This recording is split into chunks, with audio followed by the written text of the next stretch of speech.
Bien, desde el año 2001-2002 arranca en Colombia, al igual que en buena parte de América Latina, una muy agresiva ofensiva de concesiones, en especialmente gran minería, que fueron generando un avance grande de proyectos, sobre todo de oro, y en menor medida de otros minerales, por ejemplo, de construcción. No obstante, en Colombia teníamos dos antecedentes posteriores a esta fase. El primer antecedente fue la concesión de la gran minería de carbón en el norte del país, en el Caribe colombiano, es decir, en La Guajira, ya llegando hacia el Atlántico, frontera con Venezuela, y en el departamento del Cesar. Estas son concesiones de carbón a grandes empresas transnacionales, Cerrejón, La Drummond y otras menores, y también una concesión de gran minería de ferroníquel en el departamento de Córdoba, también en el Caribe colombiano.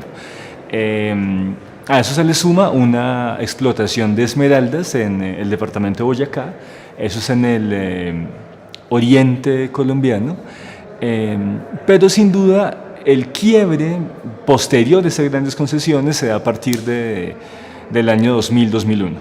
Es a partir de ahí cuando se da una muy agresiva intervención y concesión minera en buena parte del país, sobre todo de minería de metales.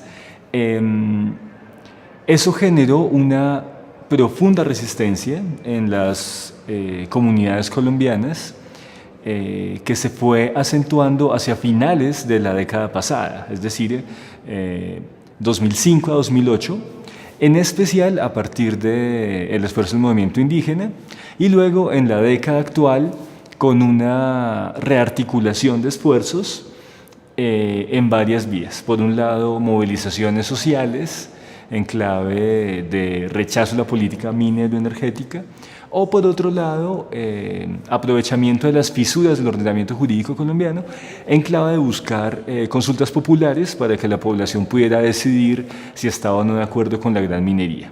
Esa es una primera tendencia. Una segunda tendencia tiene que ver con la profundización de un modelo basado en la exportación de petróleo. Colombia tenía una explotación de petróleo desde el inicio del siglo XX en regiones como el Catatumbo o Arauca. Fue una explotación que fue creciendo de una manera mesurada hasta cierto punto, y a partir de los años 80 vemos una nueva expansión del petróleo en nuestro país, lo cual también ha generado importantes resistencias. Es importante esto porque en la fase actual lo que tenemos es una amenaza de proyectos de fracking en nuestro país. Hay un proyecto que sería piloto en un municipio que se llama San Martín Cesar, al norte del país, en el Caribe colombiano nuevamente, y también habría posibles concesiones en la región del Sumapaz, que es muy cerca a Bogotá, una región de economía campesina, y por supuesto este tipo de iniciativas de fracking también han generado resistencias sociales. Y aparte de la gran minería y del petróleo, tenemos una tercera tendencia que ha sido más difícil de frenar, o al menos de ponerle trabas, y me refiero por supuesto a la construcción de grandes represas. La represa de Irituango, por ejemplo, en Antioquia, en el noroccidente del país, la represa de Hidrosogamoso en el nororiente, la represa del Quimbo en el sur del país. Estamos hablando de grandes proyectos de represas que se articulan con pequeñas microcentrales que generan un inmenso desplazamiento del campesinado y que están quitándole fuentes de vida a pescadores y a campesinos. Y aunque estas grandes represas están generando resistencias sociales, creo que este ha sido el eje del neoextractivismo que ha sido más difícil frenar, ¿no? Y terminaríamos en una visión amplia del extractivismo, hablando también de la expansión de monocultivo. En especial destacamos dos: el monocultivo de palma, que se ha disparado por buena parte del territorio nacional, sobre todo en la década pasada, durante el gobierno de Álvaro Uribe Vélez. Un monocultivo muy peligroso, por decirlo así, no solo por sus impactos ambientales, sino porque buena parte de la palma de aceite ha estado muy ligada, no al cultivo, sino su configuración territorial con casos de despojo.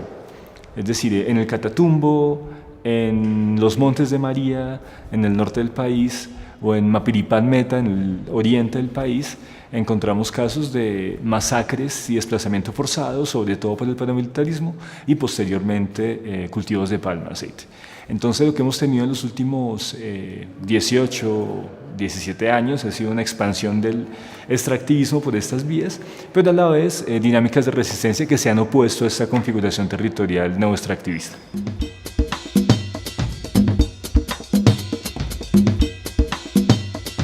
Bien, curiosamente, las resistencias sociales se han tejido en los últimos 10 años, es decir, es cuando han tenido más fortaleza y más capacidad de articulación. Yo diría que hay 3 o 4 quiebres históricos en los últimos 13 años. El primer quiebre histórico es el año 2005, cuando en un momento muy difícil de la sociedad colombiana, en medio del gobierno de Álvaro Uribe, en medio de una ofensiva de tratados de libre comercio, en medio del despojo paramilitar, en medio de una gran violencia contra las comunidades, se genera esta oleada extractivista y en 2005, insisto, en un momento muy difícil, se genera un primer rayo de esperanza con las mingas indígenas. La movilización indígena fue crucial para el movimiento popular colombiano porque fue el primer momento de rechazo a un modelo que nosotros llamamos modelo de despojo y que se expresaba en clave de la legislación también de despojo, es decir, un Estado que empezó a legislar para favorecer los intereses de grandes transnacionales y que también preparaba a Colombia para el libre comercio y los acuerdos de inversiones. Estas mingas indígenas fueron la primera gran expresión de rechazo a todo este paquete neoliberal y neoextractivista. En el año 2008 tenemos el segundo corte histórico y creo que es el corte que permite una etapa de articulación que aún estamos viviendo en Colombia, porque en el suroccidente del país se genera una alianza entre el movimiento campesino e indígena en los departamentos de Nariño, Cauca y también Valle del Cauca. Esto genera que ya la minga no sea solamente indígena, sino minga y campesina.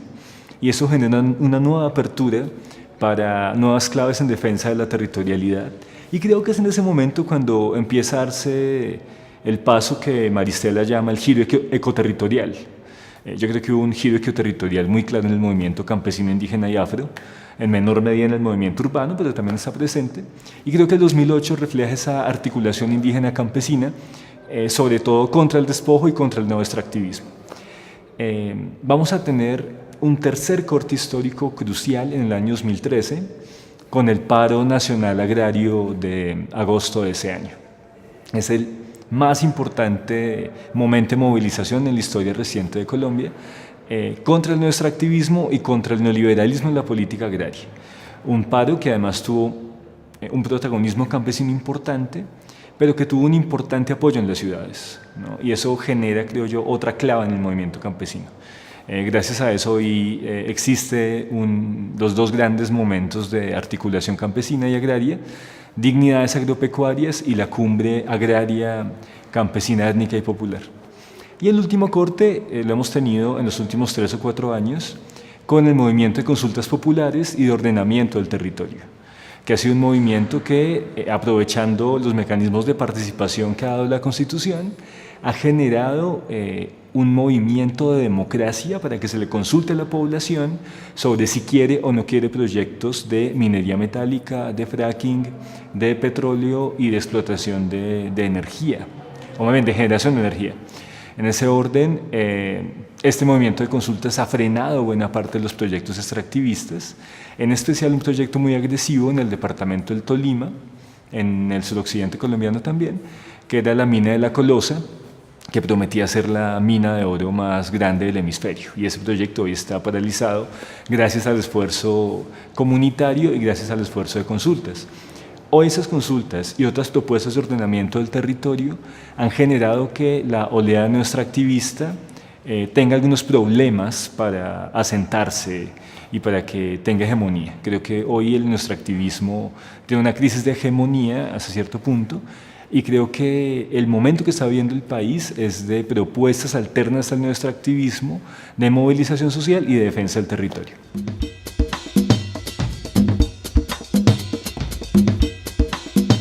Bueno, hay muchos aspectos y más allá del orden de importancia, habría que resaltar en primer lugar que el nuestro activismo genera unos muy fuertes impactos ambientales en un momento en que estamos viviendo una realidad de cambio climático y un contexto de crisis socioecológica muy grave que afecta a todo el planeta. Es decir, insistir en el nuestro activismo implica insistir en un modelo que ha generado una grave crisis socioecológica que se traduce en graves problemas de abastecimiento de agua, de continuidad de la agricultura y que de esta crisis se deriva grandes problemas para el mantenimiento de la vida y de la reproducción de la vida del conjunto de la raza humana. Entonces, de entrada, el aspecto más importante, sin duda, es los graves impactos ecológicos en un momento de crisis que se expresa principalmente en el cambio climático, pero que tiene otras dinámicas e impactos ambientales. En segundo lugar, que a nuestras sociedades nos han vendido la idea de que nuestro activismo es un buen negocio, entre comillas. Es decir, que el nuestro activismo es la mejor manera de generar divisas, crecimiento económico, prosperidad y bienestar. Eso es completamente falso. Es decir, el boom de los commodities fue un boom pasajero que no generó una amplia salida de la pobreza para buena parte de las sociedades en América Latina, que no generó redistribución de la riqueza y que hoy más bien está mostrando la continuidad de la senda que ha llevado a América Latina a la conjugación de la pobreza y la desigualdad. Es decir, el nuestro activismo fue simplemente una etapa de boom de commodities donde se generó nueva renta, una renta que se concentró, en el caso de los gobiernos neoliberales, en pequeñas empresas capitalistas, casi todas extranjeras, y en los gobiernos progresistas que generó algunos programas sociales que mejoraron la vida de la gente, pero que no redistribuyeron la riqueza y que al fin del ciclo de los commodities, del boom de los commodities, está generando problemas económicos en varios de esos países. Entonces el extractivismo realmente no es tampoco un buen negocio en términos de sostenibilidad económica y más bien profundiza lo que nuestro amigo Alberto Acosta aquí en Ecuador ha llamado la maldición de la abundancia. Somos pobres porque tenemos muchos recursos naturales, pues no tenemos la manera, digamos, de salir de la pobreza ni de la desigualdad ni de generar bienestar a partir de la explotación de estos recursos. Más bien son bonanzas pasajeras que no cambian nuestras realidades a largo plazo. En tercer lugar, en el caso colombiano, nuestro activismo ha estado completamente de la mano con el despojo. Es decir, el monocultivo, la gran minería, las represas, se han articulado en la mayoría de los casos de manera muy perversa con la guerra y con el despojo, sobre todo paramilitar. Es decir, proyectos de palma, de minería y también de represas tuvieron como antecedente graves masacres y despojo de campesinos indígenas y afrocolombianos. Entonces, nuestro activismo es el mejor ejemplo de eso que algunos llaman, desde Rosa Luxemburgo hasta David Harvey, acumulación por desposesión. No es generar acumulación de capital en clave de producir y concentrar riqueza, sino que es básicamente una transferencia directa de activos por vía de despojo violento de las comunidades. Esa es una tercera manera también de entender la necesidad de oponerse a este neoextractivismo. Y por último, una clave más macro en términos civilizatorios. El neoextractivismo es la peor expresión de comprender la naturaleza como un objeto susceptible de ser explotado, violentado, y que sin duda nos ha generado una matriz civilizatoria que nos tiene en una crisis múltiple, económica, de sentido, política y ambiental, y que tenemos que superar en clave de pensar otras claves de civilización. Hoy el planeta está en una crisis de civilización y necesitamos otra manera de relacionarnos con la naturaleza, menos patriarcal, que supere el capitalismo y que supere esta dinámica de depredación ambiental que nos tiene en un momento de crisis muy grave.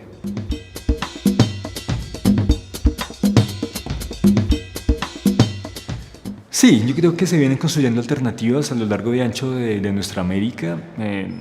Yo creo que un primer paso para las alternativas es la necesidad de generar esta crisis de hegemonía frente al modelo, es decir, demostrar cómo este modelo genera impactos ambientales, que no es una buena alternativa económica y además que nos mete en una trama civilizatoria que es muy perversa con la naturaleza y con las comunidades.